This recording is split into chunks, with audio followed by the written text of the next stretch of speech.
1절 마지막 부분 보면 요나단이 그를 자기 생명같이 사랑하니라. 또 3절 말씀에도 요나단은 다윗을 자기 생명같이 사랑하였다라는 말씀이 있습니다. 생명 같은 사랑, 생명 같은 사랑. 참 우리에게 부러운 그러한 사랑입니다. 그러나 이것은 단절된 사랑이 아니라 오늘 우리에게도 이 사랑은 기회가 주어지고 오늘도 우리는 이 사랑으로 인하여서 이 자리에 나와 있습니다. 멈춘 사랑이 아니에요. 계속된 사랑입니다. 오늘 하나님께서 저희들에게 부어주시는 이 생명 같은 사랑을 요나단의 사랑, 요나단과 다윗의 그 사랑을 통하여서 우리 다시 한번 깨닫고 마음에 새기고 우리도 그러한 사랑을 위해서 일어날 수 있는 그러한 이 아침의 기도 시간이 되기를 바랍니다.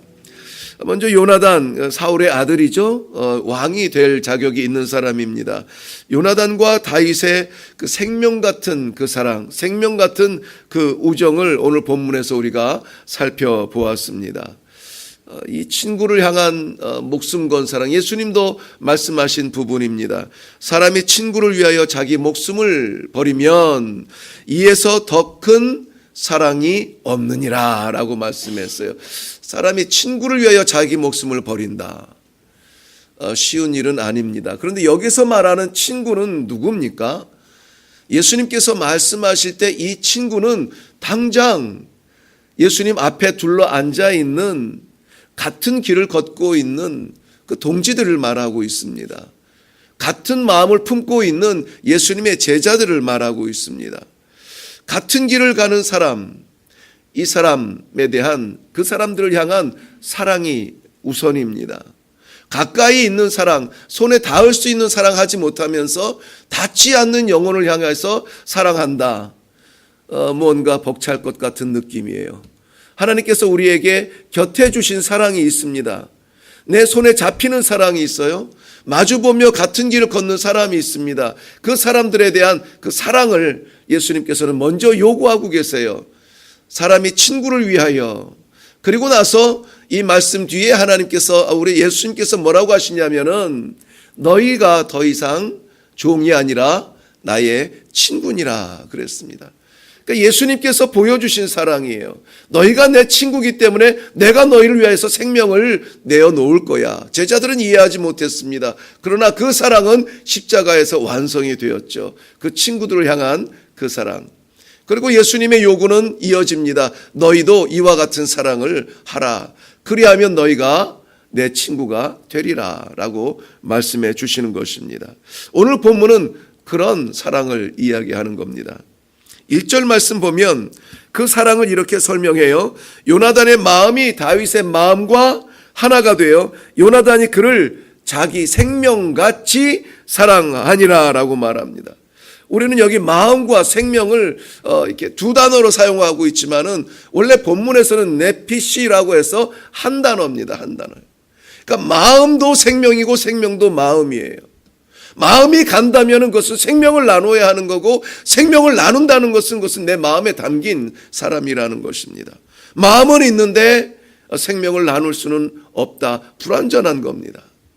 생명을 줬는데 마음 밖에 두었다. 그것도 불완전한 거예요. 마음과 사랑이 함께 가는 것, 그것이 사랑. 그것이 예수님께서, 하나님께서 오늘 우리들에게 기대하는 하나 되는 사랑입니다. 마음에 두고 사랑을 다해서 하나가 되는 그 사랑 기억나지 않나요? 마음에 두고, 마음에 두었다는 것은 표현되지 않았습니다. 그런데 마음에 둔 그 사랑을 생명을 주어서 표현을 했습니다. 왜 생명을 두었냐면 원래 마음에 가졌던 대로 하나가 되기 위하여서 그 길을 걸은 겁니다. 어떤 사랑입니까? 하나님의 사랑이에요. 예수님의 사랑이에요. 우리가 그를 부르기도 전에, 우리가 그를 알기도 전에 하나님께서는 세상에 태초 전에 우리의 각자의 이름을 정하여 놓으시고 내 것이라고 작정하시고 마음에 담으시고 우리를 위하여 십자가의 생명으로 우리를 사셔서 그 하늘 보좌에 하나 되도록 이루어주신 것 하나님의 사랑이에요. 우리가 받은 사랑은 그런 사랑입니다. 요한에서 4장 10절 말씀은 사랑은 여기 있으니 우리가 하나님을 사랑한 것이 아니요 오직 하나님이 우리를 사랑하사 우리 죄를 위하여 화목제로 그 아들을 보내셨습니다. 하나님의 사랑은 그 사랑을 이루기 위해서 가장 소중한 것을 버리신 사랑이에요. 가장 아끼고 가장 귀한 것, 포기할 수 없는 것, 그것을 포기한 사랑이에요. 이것이 우리가 받은 사랑입니다. 이것이 하나님의 사랑이에요. 이렇게 우리가 받은 사랑은 생명 같은 사랑이라는 것입니다. 그 사랑을 깨달은 사도 바울은 이렇게 말합니다.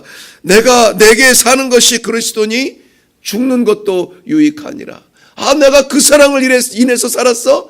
그러면 내가 죽는 것도 유익하니라. 왜? 죽으면 그와 함께 하는 것이기 때문에. 이것이 우리 성도들, 우리 각자 성도들의 삶의 모양, 그 영혼이 천하보다 귀한 거예요. 천하보다 귀한 것. 세상에 아름다운 것이 많고 놀라운 것이 많고 귀한 것이 많고 값진 것이 많지만 세상에 그 무엇을 위해서 하나님이 자기의 생명을 드렸습니까? 아무것도 그렇게 하지 않았어요.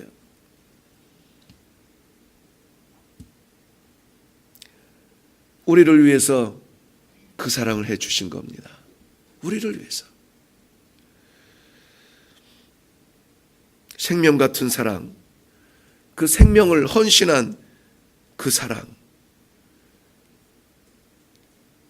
그래서 성도는 하나님을 그렇게 사랑할 수 있는 겁니다. 사도 바울의 고백은 내가 사나 죽으나 내가 주의 것이로다. 왜? 그 사랑을 받았으니까. 그 사랑을 받았어요.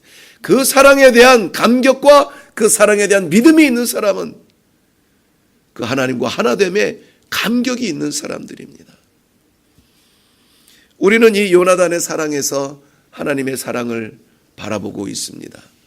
요나단의 사랑은 하나님의 사랑의 그림자예요. 3절 한번 보실까요? 3절에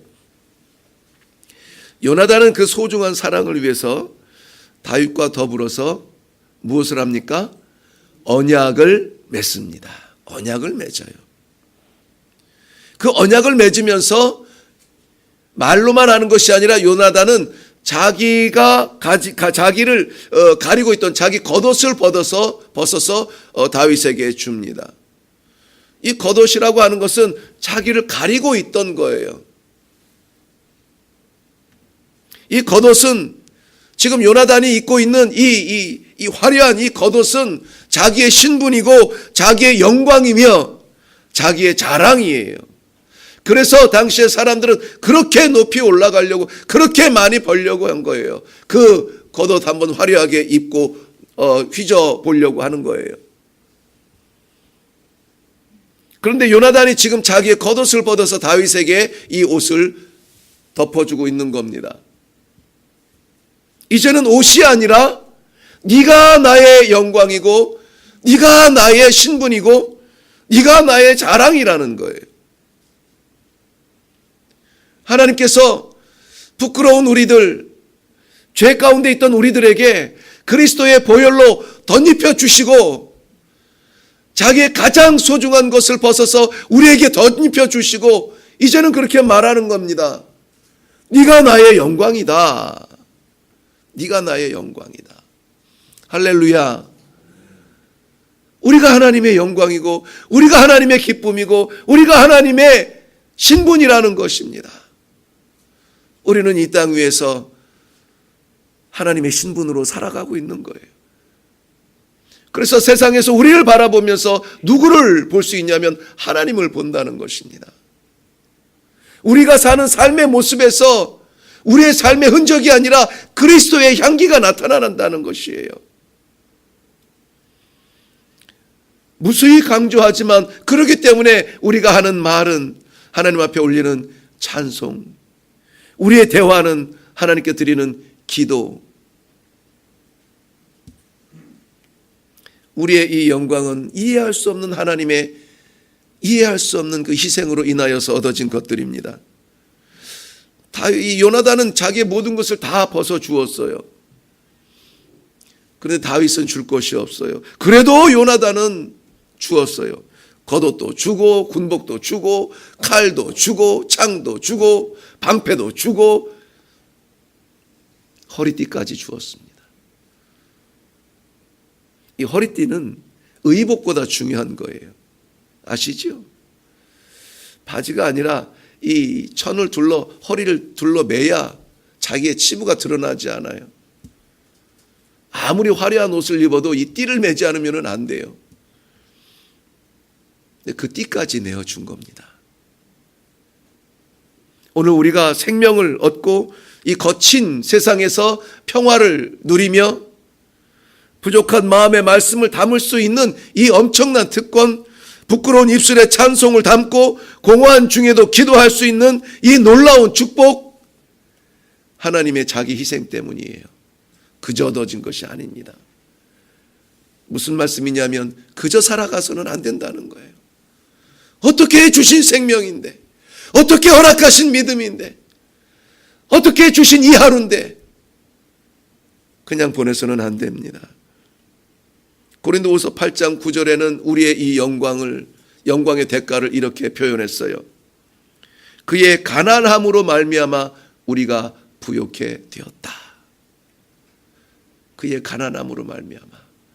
우리 주님이 가난할 수 있는 분입니까? 우주를 지으신 창조주이신데 그로 말미암지 않고는 지은바된 것이 하나도 없는 하나님이신데 그가 가난하게 되었대요. 다 벗었대요. 자기의 옷, 자기의 무기, 자기의 생명까지 다 벗었대요. 그리고 우리를 덮어서 부욕해 하셨다는 거예요. 그 사랑을 우리가 받은 것입니다. 이 약속뿐만이 아니라 그 언약은 십자가에서 완전히 이루어졌죠. 자기의 모든 것 다 내어주고 그 값으로 사신 사랑, 그 사랑이 바로 우리들이에요. 우리들.